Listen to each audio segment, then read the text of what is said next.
Hi friends, இன்றைக்கி வந்து பார்த்தீங்கன்னாக்கா நான் வந்து ஒரு பழத்தை எங்கள் வீட்டில் வளைஞ்ச பழம் அது. எங்கள் சொந்த ஊரில் ஒரு 8 சென்ட் இடத்துல சில செடியெல்லாம் வச்சுருக்கேன். பார்த்து ஒரு டிஃப்ரெண்ட்டான செடியெல்லாம் நிறைய வச்சுருக்கேன். அதில் வந்து ஒரு பழம் ஒன்று பழுத்து இருந்தது. அதை வந்து நான் அறுத்துட்டு வந்தேன். உங்களுக்கு வந்து அந்த மரத்தையே காட்டி இது பண்ணணும்னு பார்த்தேன். அது தற்செயலாக என்னால் அந்த இது வீடியோ எடுக்க முடியல. பழம் மட்டும் எடுத்து வந்திருக்கேன். அந்த பழத்தோட சில நன்மைகள், இது முக்கியமான இதெல்லாம் கொஞ்சம் சொல்கிறேன். அந்த பழம் என்னான்னு நீங்கள் உங்களுக்கு காட்டுறேன், பாருங்கள். இதுதான் அந்த பழம். இந்த பழம் வந்து பார்த்தீங்கன்னா இதுக்கு பேர் வந்து முல்சீத்தா அப்படின்வாங்க. இந்த பழம் இது வந்து பார்த்தீங்கன்னா நான் கேபிஎஸ் நர்சரி ஒரு நர்சரிலேருந்து ஆர்டர் போட்டு தான் வாங்கி வச்சேன். கிட்டத்தட்ட ஒரு 4 வருஷம் இருக்கும். 3வது வருஷமே நிறைய பூவெல்லாம் எடுக்க ஆரம்பிச்சிது. ஆனால் பூ நிற்கலை. நானும் போய் பார்ப்பேன் நிறைய. இது வந்து பார்த்தீங்கன்னா எனக்கே தெரியல காய்ச்சிருந்தது. அப்புறமா அங்கே ஊரில் ஒருத்தர் சொன்னாங்க, காய்ச்சிருக்கு போ அவங்க மரத்தில் அப்படின்னு. போய் பார்த்தா நல்லா பழம் பழுத்து ஒரு ஸ்டேஜில் இருந்தது. இதுவரை நானும் சாப்பிட்டதில்லை இந்த பழம். வீடியோவில் தான் அந்த மாதிரி தான் பார்த்துருக்கேன். நிறைய இடம் வந்து சொல்கிறாங்க கிலோ 300 350 400 அந்த ரேஞ்சு விற்கிதுன்றாங்க. இது வந்து நான் ஒரு எடை போட்டு பார்த்தேன். கிட்டத்தட்ட ஒரு 1.5 கிலோ இந்த பழம் இருக்குது. இந்த பழம் வந்து டேஸ்ட் எப்படி இருக்கணும் நான் இதெல்லாம் பார்த்ததில்லை. இது சரி, இது வீடியோவில் உங்களுக்கு காட்டணும், இந்த பழத்தோட இதெல்லாம் பார்த்து சொல்லணும்னு சொல்லிட்டு தான். இந்த பழத்தை முக்கியமாக வந்து பார்த்திங்கனாக்கா கன்சீவ் ஆனவங்க சாப்பிடக்கூடாது இந்த பழம். அதே மாதிரி இந்த பழம் வந்து பார்த்திங்கனாக்கா கேன்சர் சம்மந்தப்பட்ட இதுக்கு வந்து ரொம்ப நல்லது. நிறைய கேன்சர் சம்மந்தமானவங்க இதை சாப்பிடணும் இந்த பழத்தை. அதே மாதிரி இதோட இலையை வந்து டீ போட்டு குடிக்கலாம் கேன்சர் சம்மந்தப்பட்டவங்க. அதே மாதிரி மூட்டு வலி அந்த மாதிரி ப்ராப்ளம்லாம் இருக்குது சொல்கிறாங்க. நிறைய விட்டமின்ஸ் எல்லாம் இருக்குதுன்றாங்க. அதே மாதிரி வந்து பார்த்திங்கன்னா இந்த பழத்தை வந்து லைட்டாக தான் கொஞ்சம் தான் எடுத்துக்கணும். கடை இவ்வளோ பேர் பழமே இருக்குது அது மட்டும் நம்ம மொத்தமே சாப்பிடக்கூடாது, கொஞ்சமாக தான் சாப்பிட்ணும். ஏன்னா அளவுக்கு மீறினால் அமுதும் நஞ்சு அந்த மாதிரி சொல்லுவாங்க. அந்த மாதிரி தான் இந்த பழமும். இப்போ வந்து இந்த பழத்தை வந்து நான் உங்களுக்காக ஓப்பன் பண்ணி காட்டுறேன் எப்படி இருக்குது. நானே ஃபஸ்ட் டைம் இது எப்படி இருக்கும், என்ன டேஸ்ட் இருக்கும் எப்படின்னு இதெல்லாம் டேஸ்ட் பண்ணதே கிடையாது. இந்த பழம் வந்து முள் சீத்தான்றவங்க முள்ளாக இருக்குதுன்றாங்க. ஆனால் ஒன்றையும் முள் குத்துற மாதிரி தெரியல, பார்க்கறதுக்கு அப்படி இருக்குது. இதை இப்போ ஓப்பன் பண்ணி காட்டுறவங்க.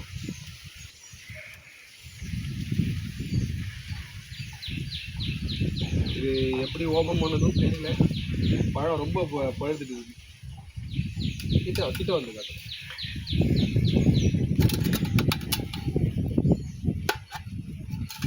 டேஸ்ட் எப்படி இருக்குன்னு தெரியல. இதில் கொட்டை எல்லாம் சாப்பிடக்கூடாதுன்றாங்க, அதையும் இது பண்ணணும்.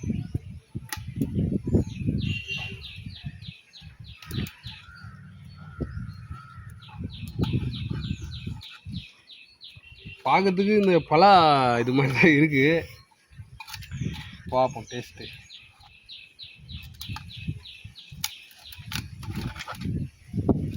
ரொம்ப பழுத்துட்டு இருக்குது.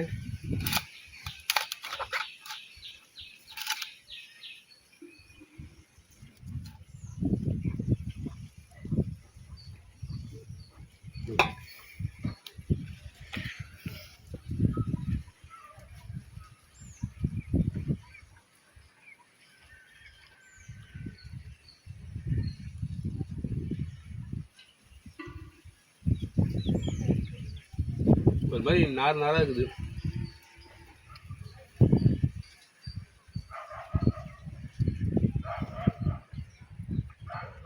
ஃபுல்லாக நாராக இருக்கிற மாதிரி இருக்குது. பழம் வந்து ஒரு டிஃப்ரெண்ட் டேஸ்ட் இருக்குது. அதாவது நம்ம நார்மல் சீதா சாப்பிட்ற மாதிரி இருக்குது. ஒரு மாதிரி வெனிலா ஃப்ளேவர் இருக்கிற மாதிரி இருக்குது இந்த பழம். ஆனால் கொட்டெல்லாம் பார்த்தா சிலது இந்த மாதிரி கலரில் தான் இருக்குது. ஆனால் கருப்பு கலப்பாக இருக்குதுன்றாங்க. இதெல்லாம் ரொம்ப பழுத்ததுனால அப்படி இருக்கா என்னன்னு தெரியல. இந்த பழம் இந்த டேஸ்ட் வந்து ஒரு விதமான ஒரு இதுவாக இருக்குது டேஸ்ட்டு. கொஞ்சம் ரொம்ப கொய்யாக்காய் பழுத்தா இப்படி அந்த மாதிரி டேஸ்ட்டு இருக்குது. வெனிலா ஃப்ளேவர் மாதிரியும் இருக்குது. ஸ்ட்ராபெரி மிக்ஸ் பண்ண மாதிரி இருக்குது. அக்யூரேட்டாக இதை சொல்ல முடியல, எனக்கு ஃபஸ்ட் டைம் இந்த பழம்.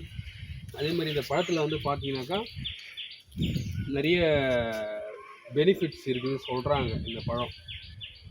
இது வந்து பார்த்திங்கன்னா நான் வந்து வாங்கி வச்சேன், சரி நமக்கு என்றைக்காவது யூஸ் ஆகும் அப்படின்னு சொல்லிட்டு தான். எப்படி இருக்குன்னு பார்க்கலான்னு. 3-4 வருஷம் ஆகுது இது காய்க்கிறதுக்கு. அதே மாதிரி பார்த்தீங்கன்னா இன்னும் எங்கள் தோட்டத்தில் வந்து கொஞ்சம் செடியெல்லாம் நிறைய வச்சுருக்கேன். ஒரு சீத்தாலேயே ஒரு 12 வகையான சீத்தாலாம் வச்சுருக்கேன். அதில் ஒன்று இது முள் சீத்தா.